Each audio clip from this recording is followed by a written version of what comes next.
ನಿಮ್ಮ ಮನೆಯಲ್ಲಿ ಪೂರಿ ಈ ರೀತಿಯಾಗಿ ಉಬ್ಬಿ ಬರ್ತಿಲ್ವಾ? ಚಿಂತೆ ಮಾಡಬೇಡಿ. ಪೂರ್ತಿ ವಿಡಿಯೋ ನೋಡಿ. ಈ ವಿಡಿಯೋದಲ್ಲಿ ಹೇಳ್ಕೊಡ್ತೀನಿ.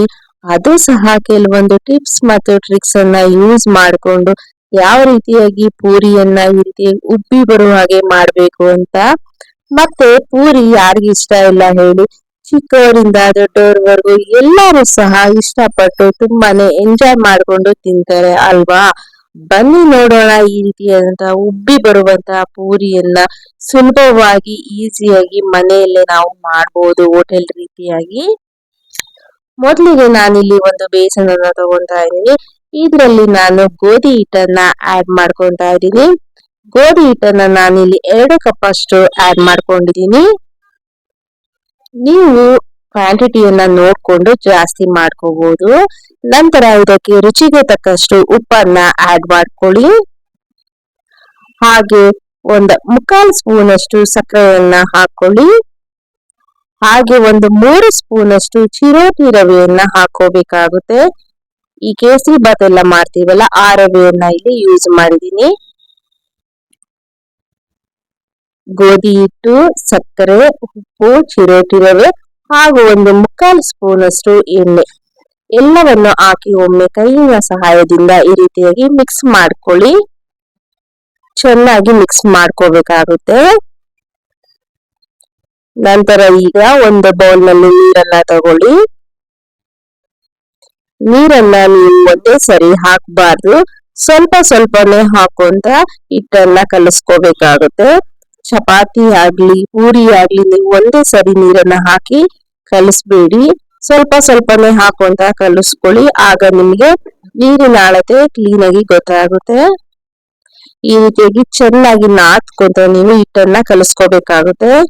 ಇನ್ನು ನಮ್ಮ ಚಾನೆಲ್ ನಲ್ಲಿ ಸುಮಾರು ವೆರೈಟಿ ಆದಂತಹ ಕುಕಿಂಗ್ ವಿಡಿಯೋಗಳನ್ನಾಗಿರ್ಬೋದು, ವ್ಲಾಗ್ ಗಳನ್ನಾಗಿರ್ಬೋದು ಅಪ್ಲೋಡ್ ಮಾಡಿದೀನಿ. ಅವುಗಳನ್ನು ಸಹ ಪೂರ್ತಿಯಾಗಿ ನೋಡಿ ನಮ್ಗೆ ಸಪೋರ್ಟ್ ಮಾಡಿ. ಮತ್ತೆ ಇಷ್ಟ ಆದ್ರೆ ನೀವು ನಿಮ್ಮ ಫ್ರೆಂಡ್ಸ್ ಮತ್ತು ಫ್ಯಾಮಿಲಿ ಮೆಂಬರ್ಸ್ ಒಂದಿಗೆ ಶೇರ್ ಮಾಡಿ. ಈಗ ನೋಡ್ತಾ ಇರಬಹುದು ಈ ರೀತಿಯಾಗಿ ಚೆನ್ನಾಗಿ ನಾದ್ಕೊಂತ ನೀವು ಹಿಟ್ಟನ್ನ ಕಲಿಸ್ಕೋಬೇಕಾಗುತ್ತೆ. ನಾನು ಮೊದಲೇ ಹೇಳ್ದಾಗೆ ನೀವು ಚಪಾತಿ ಆಗಿರ್ಬೋದು, ಪೂರಿ ಆಗಿರ್ಬೋದು ಎಷ್ಟು ನಾದ್ತಿರಲ್ಲ ಅಷ್ಟು ಚೆನ್ನಾಗಿ ನಿಮ್ಗೆ ಬರುತ್ತೆ. ನಾನು ಇನ್ನೊಂದು ರೀತಿಯಾದಂತಹ ಪೂರಿ ಹಾಗೂ ಚಪಾತಿಗಳನ್ನ ಮಾಡಿದ್ನಿ ಸಾಫ್ಟ್ ಆಗಿ, ಅವುಗಳ ಲಿಂಕ್ ಅನ್ನ ಡಿಸ್ಕ್ರಿಪ್ಷನ್ ಅಲ್ಲಿ ಹಾಕಿರ್ತೀನಿ.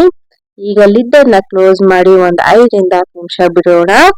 ನಿಮ್ಗೆ ಟೈಮ್ ಇತ್ತು ಅಂದ್ರೆ ಸುಮಾರು ಹೊತ್ತು ಬಿಡಬಹುದು, ಒಂದ್ 2 ರಿಂದ 3 ಗಂಟೆವರೆಗೂ.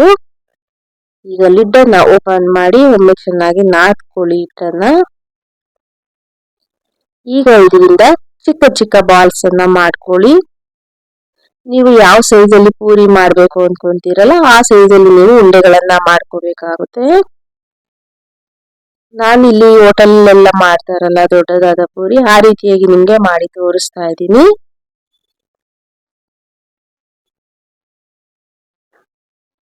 ನೋಡಿ ಈ ರೀತಿಯಾಗಿ ನೀಟಾಗಿ ಉಂಡೆಗಳನ್ನ ಮಾಡ್ಕೋಬೇಕಾಗುತ್ತೆ.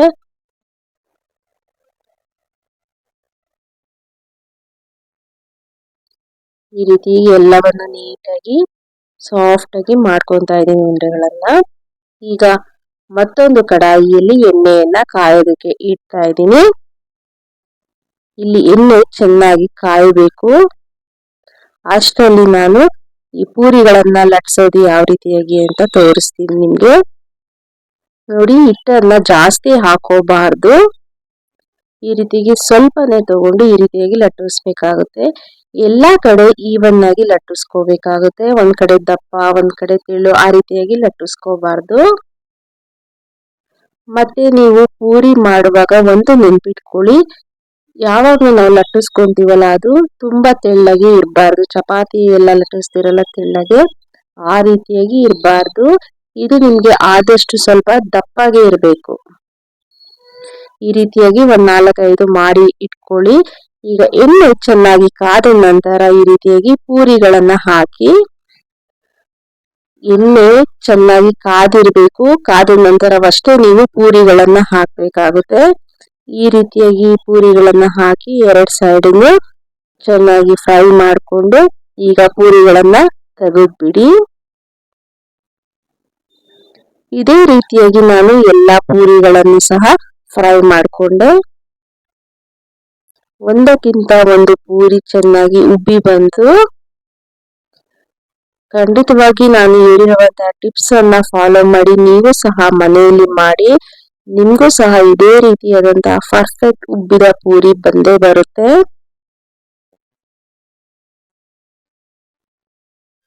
ಈಗ ನೋಡಿ ಎಲ್ಲಾ ಪೂರಿಗಳು ರೆಡಿ ಆಗಿದೆ. ಈಗ ಒಂದು ಪ್ಲೇಟ್ ಅಲ್ಲಿ ಇಟ್ಟು ನಿಮ್ಗೆ ತೋರಿಸ್ತಾ ಇದ್ದೀನಿ. ನೀವು ಇದನ್ನ ಆಲೂಗಡ್ಡೆ ಸಾಗು, ಆಲೂಗಡ್ಡೆ ಪಲ್ಯ ಅಥವಾ ಚೆನ್ನ ಮಸಾಲದೊಂದಿಗೆ ಟ್ರೈ ಮಾಡಬಹುದು. ಬಹಳನೇ ರುಚಿಯಾಗಿರುತ್ತೆ. ಈಗ ನೋಡಿ ಒಂದು ಓಪನ್ ಮಾಡಿ ತೋರಿಸ್ತಾ ಇದೀನಿ ಎಷ್ಟು ಸಾಫ್ಟ್ ಆಗಿದೆ ಅಂತ. ನೋಡಿದ್ರಲ್ಲ, ಈ ಪೂರಿ ಮಾಡಿದ್ದು ನಿಮ್ಗೆ ಇಷ್ಟ ಆಗಿದೆ ಅಂತ ಅನ್ಕೊಂತೀನಿ. ಇಷ್ಟ ಆಗಿದ್ರೆ ನೀವು ಟ್ರೈ ಮಾಡಿ ಹೇಗ್ ಬಂತು ಪೂರಿ ಅಂತ ನನಗೆ ಕಮೆಂಟ್ ಮೂಲಕ ತಿಳಿಸಿ. ಹೀಗೆ ನಮ್ಗೆ ಸಪೋರ್ಟ್ ಮಾಡ್ತಾ ಇರಿ. Thank you so much.